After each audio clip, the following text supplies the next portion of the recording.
Eclipse fans all around the world were simultaneously outraged when the third-gen Eclipse was revealed. But the line was drawn, and the torches and the pitchforks came out when the fourth-gen model of the Eclipse was released in early 2006. You see, people were still clinging on to the hope that somehow Mitsubishi would... Hey, shut up! I'm trying to film here! That somehow Mitsubishi would listen to its fans and release an updated version of the second-gen Eclipse. But after 7 years, when the iconic 2G Eclipse stole our hearts, now we're left with this weird-looking, bloated shelf of its former self.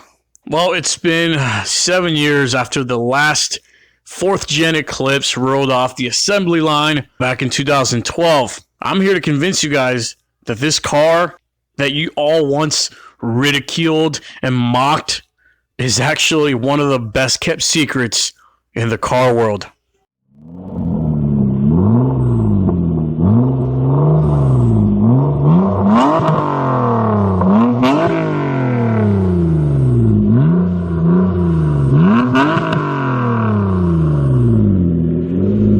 So without further ado, here's why you should give the 2006 to 2012 fourth-gen Eclipse another chance. 13 years have passed since it was originally introduced. You since then graduated high school. Hell, some of you had gotten married or had kids of your own. Kids that will soon be getting behind the wheel. Kids that will soon be needing a first car. And, like Fry's dog, the fourth-gen Eclipse waited.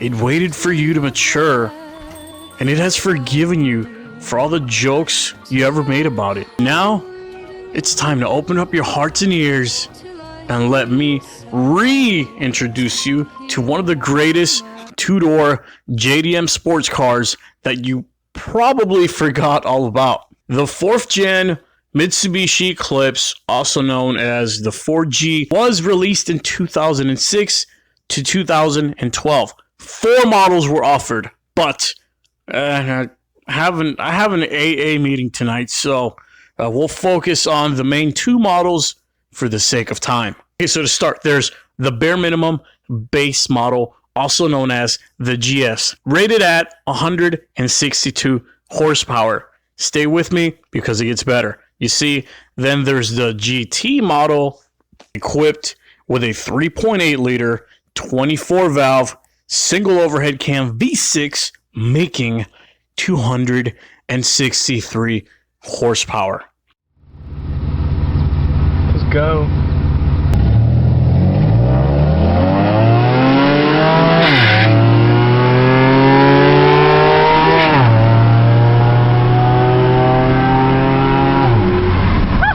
That's actually pretty impressive for a freaking Eclipse. And mind you, this is in a car that weighs just under 3,200 pounds. Serious about getting one of these?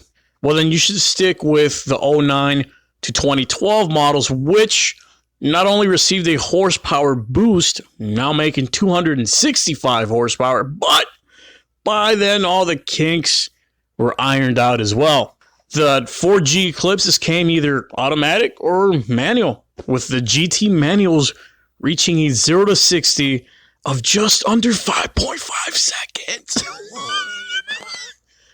That's just as fast as a 375 5.7 liter Hemi-powered Charger for all you muscle car boys out there. Now, normally I'd tell you to stick with a base model, but in this case, hell, even the top-tier GT trims are incredibly cheap, usually hovering around the $7,000 mark. These cars are as solid as they come, usually only really having catalytic converter issues, but if you're buying one of these, chances are you're gonna straight pipe the bitch anyways. So, yeah.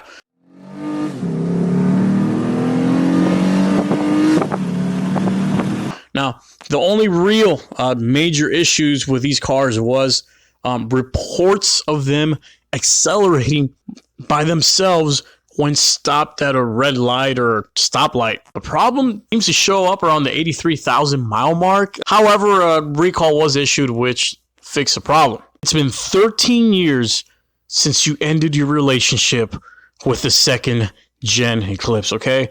Yeah, sure, the new one might not be the best looking, and yeah, she might have put on a few extra pounds, but so have you. So put your differences aside, okay? And just give her another chance. You might be surprised to find out she might be the best ride of your life.